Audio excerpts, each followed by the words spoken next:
Hi everyone, my name is Mahdi and I'm presenting paper SPE 2013-15 with the subject of Design for Reliability, Purpose-Driven Sand Control Method Selection for Case and Perforated Wells.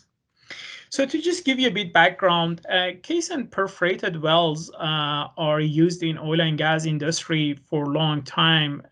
We found literature discussing the subject as early as 1930s.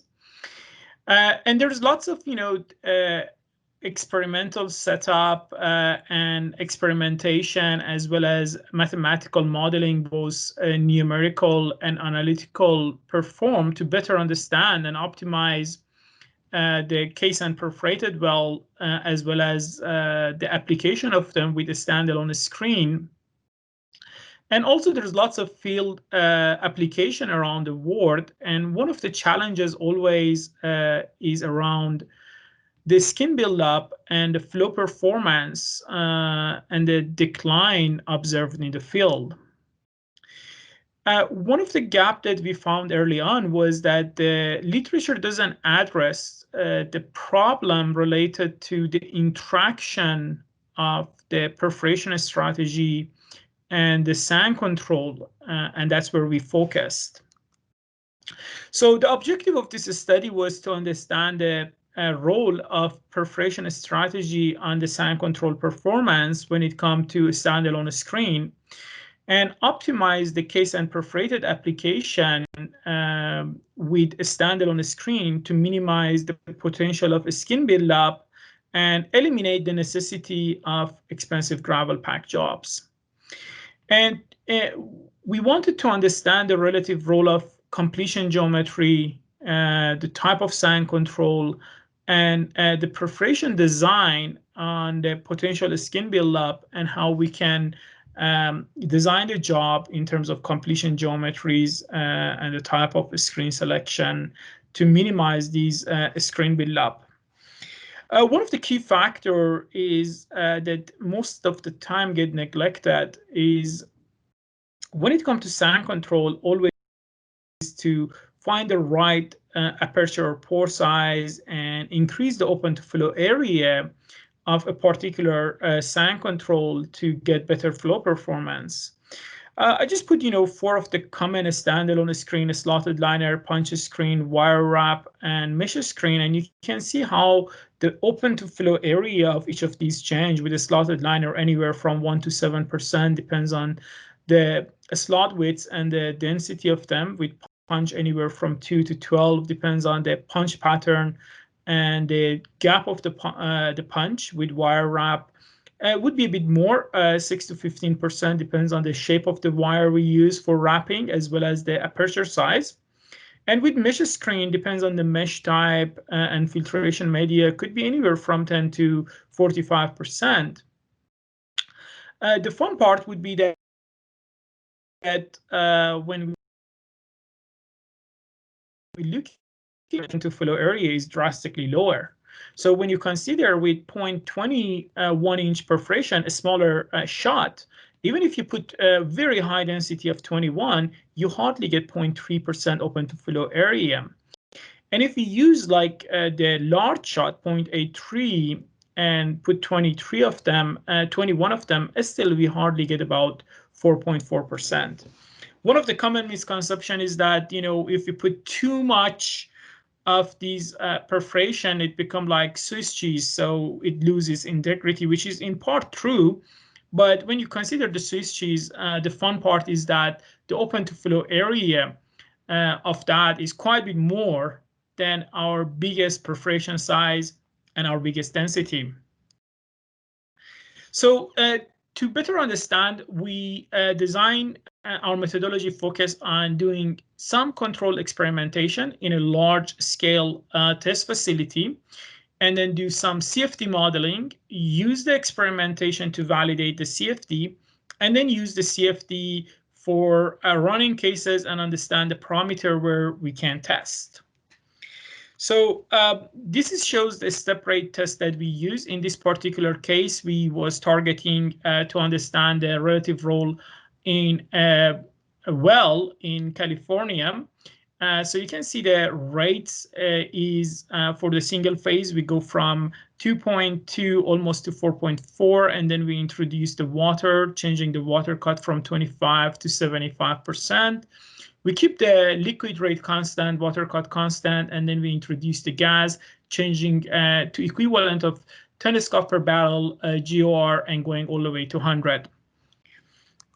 So one of the interesting observation was that although the sand control was kept the same and the PSC of the sand between all these tests was the same, we see the amount of sand produced, which you see here in a red line and shown on the y-axis on the right, was decreasing with increase of perforation density. The other interesting fact was that the amount of sand that get pushed into the annular space between the casing and the sand control was drastically decreased with the increase in perforation density. So one of the interesting fact that we found here is that the conventional slurry tests are unable to capture the complex sanding behavior or case and perforated well. So if we going to the same route that we designing our perforation density separate and then using the conventional slurry test to design for our best sand control test, here it's proven that it doesn't lead to accurate result because although the sand control is kept the same, with change in the perforation density, we see drastic change in the amount of sand that get produced. So then we get all these learning, applied it in the CFD model, and try to validate the CFD model based on by validating against the measurement we had in the lab.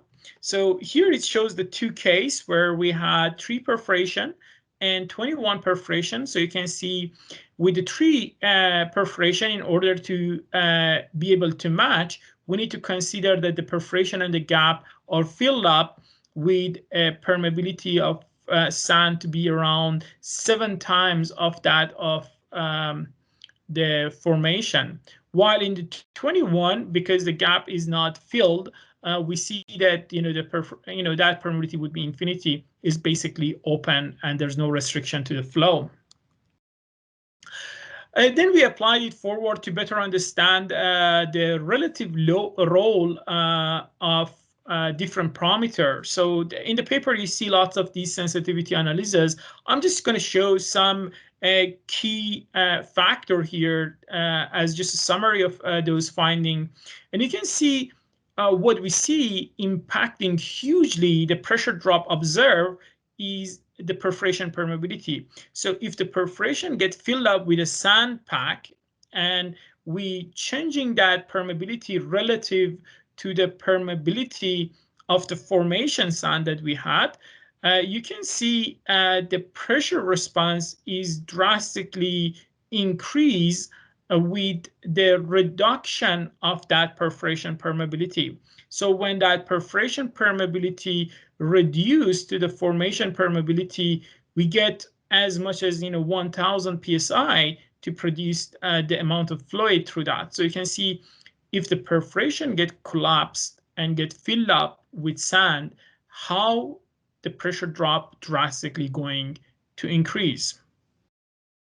Also, we consider what if the gap between the casing and the liner get filled up, and if that get filled up, you can see if the that permeability is quite a bit high, we don't see much of difference. But as it get closer and closer to the sand pack permeability, we see a big increase in the pressure drop. The other interesting fact was where we consider that the perforation is open and the gap is completely open, and we just change the density of the perforation. You can see drastically the pressure drop reduce when we go from 3 shot per foot all the way to 21. And when we consider that the perforation is filled with the formation sand and the gap permeability is 0.3, increasing the perforation density from 3 to 21 reduced the pressure drop from almost 1750 psi down to 20 psi, which is a huge gap. So it shows how critical the perforation density and the fact that the perforation is clean and remain open would be in the performance that we observe.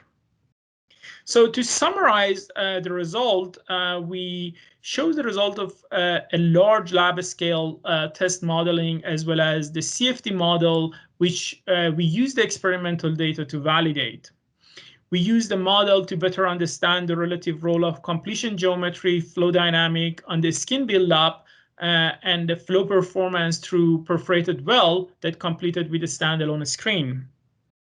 What we found is that high density of perforation is critical in the performance of a standalone screen installed inside a case and perforated well. Perforation diameter, length, and cleaning of the perforation are among the most influential perforation parameter when it comes to the flow performance of case and perforated well completed with a standalone screen. A higher rate mobilizes the sand, which is going to get settled in the annular gap. And we see with high GOR flow, we see a lot of sand production in all the tests that we perform. In particular, when the relative velocity entering to that gap, in the case of low perforation, we see a lot of sand production. The screen centralization and the size of the gap between the casing and the screen play a key role in some of the observed phenomena that we've seen. And we have more illustrated result in the paper. As well, one of the things we see is that if we optimize the perforation strategy hand in hand with the sand control design and selection, we could have a low skin factor and completion that resist skin buildup, and that make a standalone screen in case and perforated well a viable option and a more economic option as alternate to internal gravel packing. Right now, we're working on history matching and better understanding some of the field data of case and perforated well with different screen, and from there see how we can help to improve the performance of a standalone screen in case and perforated well. With that, and on behalf of my co-author, I would like to acknowledge the financial support provided by RGL Reservoir Management and also the government funding that helped our colleague and postdoctoral fellow that was doing most of the simulation and testing through the MyTax Accelerate program. And special thanks to all my co-author for their hard work to put this material together.